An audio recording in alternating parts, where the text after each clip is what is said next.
25 दिसंबर को पाकिस्तान की सियासत में एक नए बाब का इजाफा हुआ, एक नया ट्विस्ट पाकिस्तान की सियासत में उस वक्त आया जब साबिक मुशर्रफ दौर के इंफॉर्मेशन मिनिस्टर जनाब मोहम्मद अली दुरानी साहब ने लाहौर में कोट लखपत जेल में PMLN के सीनियर रहनुमा और प्रेसिडेंट जनाब शहबाज शरीफ साहब से उन्होंने मुलाकात की। इस मुलाकात के बाद उन्होंने एक प्रेस कॉन्फ्रेंस भी की। उन्होंने कहा कि पाकिस्तान में एक ग्रैंड नेशनल डायलॉग की ज़रूरत है, रिकॉन्सिलिएशन की ज़रूरत है।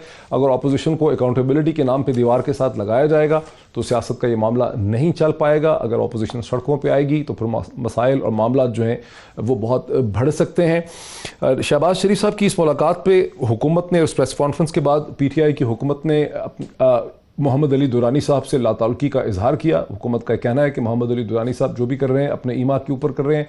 ताहम अखबारी रिपोर्ट्स ये कहती हैं कि मरियम नवाज साहिबा ने सख्त डिस्प्लेजर का भरमी का इजहार किया शहबाज शरीफ साहब से मोहम्मद अली दुरानी की मुलाकात में, और उनको खदशा है, ये शक है कि मोहम्मद अली दुरानी साहब इस्टेब्लिशमेंट की किसी गेम की, किसी स्ट्रैटेजी या हिकमत अमली का हिस्सा है। मोहम्मद अली दुरानी साहब ने 1 जनवरी को रिपोर्ट हुआ कि उन्होंने मौलाना फजल रहमान से भी एक मुलाकात की है। उसके बाद मोहम्मद अली दुरानी साहब का कहना था कि मौलाना जो हैं उनकी कुछ प्री कंडीशंस हैं, कुछ तहफ़्फ़ुज़ात वो मांगते हैं। तहाँ मौलाना ने कहा कैटेगोरिकली तौर पे कि मैंने मोहम्मद अली दुरानी साहब को बता दिया है कि किसी किस्म का डायलॉग जो है वो नहीं हो सकता।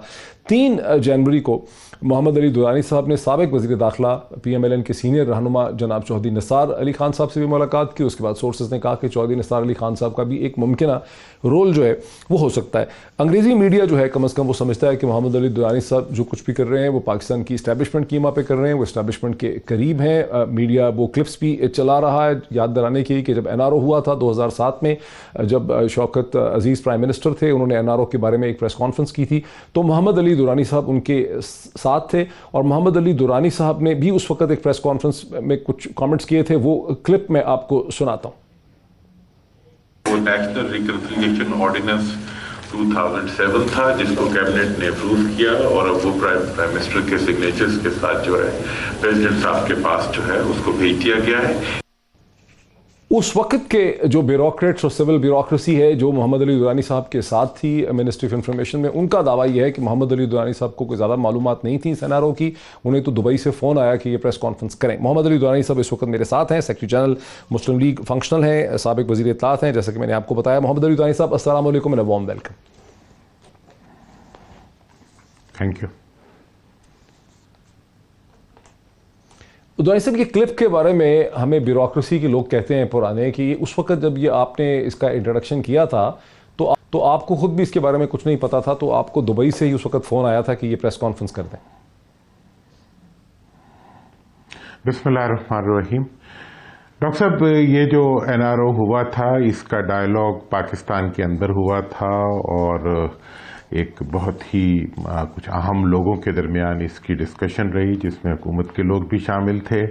यकीनी तौर पर मैं उसका हिस्सा नहीं था और जिस वक्त ये प्रेस कॉन्फ्रेंस भी हुई थी मैंने सिर्फ स्टेटमेंट ऑफ द फैक्ट्स दी थी, लेकिन इससे रिलेटेड किसी किस्म की डिटेल्स जो थी वो मुझे पता थी या नहीं थी। मैं उसका पार्टी नहीं था और मैं नहीं बना था क्योंकि वो उस वक्त चुका है। मैं अपनी ओपिनियंस को मैं किसी भी हुकूमत के फैसले के मुकाबले में कभी भी बयान नहीं किया करता। वो उस वक्त का फैसला था जो हुआ।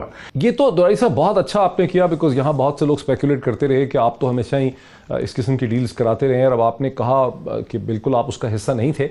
लेकिन आप वैसे क्या समझते हैं कि वो जो NRO की डील थी वो एथिकल थी, वो पाकिस्तान के सियासी मुस्तकबिल के लिए अच्छी थी? क्योंकि लोग ये भी कहते हैं कि उसके बाद 10 बरस पाकिस्तान की मईशत के लिए इंतहाई तारीख गुजरे। उस डील के नतीजे में बहुत गैर ज़िम्मेदार किस्म की सियासी हुकूमतें पाकिस्तान में आईं और बहुत करप्शन हुई और बहुत इकॉनमी को मिसमैनेज किया गया, हालात बहुत ज़्यादा ख़राब हुए जिसका खमियाजा इस वक्त पाकिस्तान भुगत रहा है। तो आप समझते हैं कि वो NRO की डील ठीक थी? देखिए, वो NRO की डील जो है उसको आज ठीक कहना तो गैर कानूनी होगा क्योंकि उसको सुप्रीम कोर्ट ने स्ट्राइक डाउन कर दिया इवन जो आज एनआरओ का जिक्र किया जाता है बार बार और मुख्तलिफ लोगों का, इवन प्राइम मिनिस्टर की तरफ से भी आता है एनआरओ मांग रहे हैं, हम एनआरओ नहीं देंगे। ना एनआरओ कोई मांग सकता है, ना कोई एनआरओ दे सकता है, ना आईन पाकिस्तान किसी भी फर्द को इस पाकिस्तान के अंदर इजाजत देता है कि वो एनआरओ दे। और कोई भी एक्स्ट्रा कॉन्स्टिट्यूशनल जो इंटरवेंशन है वो इस वक्त आईनी कानूनी तौर पे और तारीखी तौर पे पॉसिबल नहीं है। उस वक्त अगर ये हुआ तो इसके ऊपर क्रिटिसिज्म हुआ और बाद में जो लोग इसमें शामिल थे उन्होंने भी कहा कि ये सही नहीं था। तो लिहाजा अब इसको एक बज़वर्ड बनाना और इसके गिर्द पाकिस्तान की सियासत को घुमाना, मैं समझता हूं कि ये आईन पाकिस्तान और अदलिया पाकिस्तान के सामने एक थोड़ा सा गैर संजीदा बिहेवियर है, जो कि अगर हुकूमत की तरफ से आए तब भी गैर संजीदा है और अगर अपोजिशन की तरफ से आए तब भी गैर संजीदा है।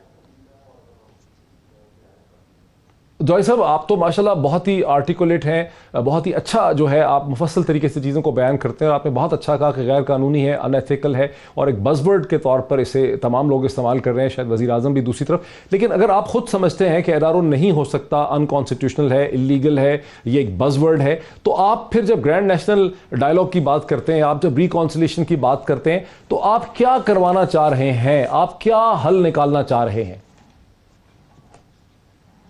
बहुत खूबसूरत डॉक्टर साहब, जो इस वक्त की जो सूरत हाल है उसमें जो उस दिन प्रेस कॉन्फ्रेंस में भी मैंने 3 बातें बड़ी वजाहत से की थी कि एक बात तो यह है कि डायलॉग होना चाहिए। अगर इस्तीफे हुकूमत देना अगर अपोजिशन इस्तीफे देना चाह रही है तो इस्तीफों के बाद भी तो डायलॉग करना पड़ेगा, क्यों ना इस्तीफों से पहले डायलॉग कर लिया जाए। दूसरी बात मैंने ये कही थी कि सारे बिजनेस को बैक टू पार्लियामेंट जाना चाहिए, क्योंकि जब तक पार्लियामेंट में आप इशू को लेके नहीं जाएंगे, आइन की मौजूदगी में जो सबसे बड़ा डायलॉग का प्लेटफॉर्म होता है वो पार्लियामेंट होता है, या पार्लियामेंट में से निकलने वाली कमेटियां और पार्लियामेंट में बनने वाले डिफरेंट स्पेशल पर्पस ग्रुप्स होते हैं।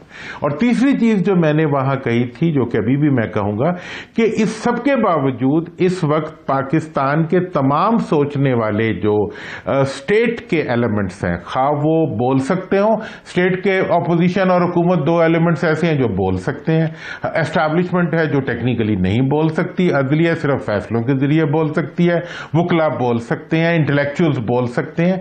तो ये सब लोग जो हैं इनकी ओपिनियन हमारे सामने आ चुकी है माजी के अंदर कि एक ग्रैंड डायलॉग जो है वो इस वक्त की एक जरूरत है, और उस ग्रैंड डायलॉग को शायद नहीं किया जा सकता उस वक्त तक जब तक कि उसकी एजेंडा सेटिंग ना हो जाए। और मैंने ये प्रपोजल दी थी कि एजेंडा सेटिंग के लिए ट्रैक 2 डायलॉग होने चाहिए। जिस तरह से बड़े टकराव के बाद भी डायलॉग ही होते हैं, जंगों के बाद भी जंगों के मसले जो हैं वो तो मेज पे बैठ के हल होते हैं। तो आज जो टकराव है, अगर हुकूमत और अपोजिशन के दरमियान दोनों लेकिन दुरानी साहब, एक आखिरी क्वेश्चन ये है कि क्या आप फिर ये कहते हैं, क्योंकि एनआरओ के साथ रेफरेंस इसलिए बन रहा है बज़वर्ड का कि एनआरओ में दर हकीकत लोगों को करप्शन के केसेस से निकालने की कोशिश की गई थी, कहा पसे पुष्ट पर डाल दें, सियासत का अमल आगे चलना चाहिए। लेकिन आप अगर फिर ये क्या चाह रहे हैं कि शहबाज शरीफ, नवाज शरीफ, आसिफ अली जरदारी और मुख्तलिफ जो सियासतदानों पे केसेस हैं उन्हें एक बार फिर पसे पुष्ट डाल दिया जाए, ये कह के कि पाकिस्तान की सियासत को आगे चलना चाहिए और सियासत से सब चीज़ों का हल निकल सकता है? क्या आप यह अचीव करना चाह रहे हैं? मैंने हर वक्त ये कहा है कि जी एहतसाब के बगैर कोई मुल्क नहीं चल सकता। मेरी ये डिमांड है कि ये जो तमाम केसेस इनके खिलाफ चल रहे हैं, इसका जल्द अज जल्द फैसला किया जाए ताकि कोई मुल्जिम ना रहे, मुजरिम बन सके। जब मुजरिम बनता है तो वो अपने तमाम जो उसके जो हकूक होते हैं वो लिमिट हो जाते हैं। इसीलिए मैं हुकूमत से भी बार बार कह रहा हूं कि आप इस एप्रीहेंड करके लोगों को जेलों में रख के फैसलों से पहले उनको लीडर बना रहे हैं, आप फैसला क्यों नहीं करते? उनके खिलाफ जो केसेस हैं उनको सॉर्ट आउट करें, उनको सजा दें और उस सजा के नतीजे में उनको एक जो है ये कि फैसला कर दें। मोहम्मद अली साहब, बहुत ही मुफस्सल बयानिया है।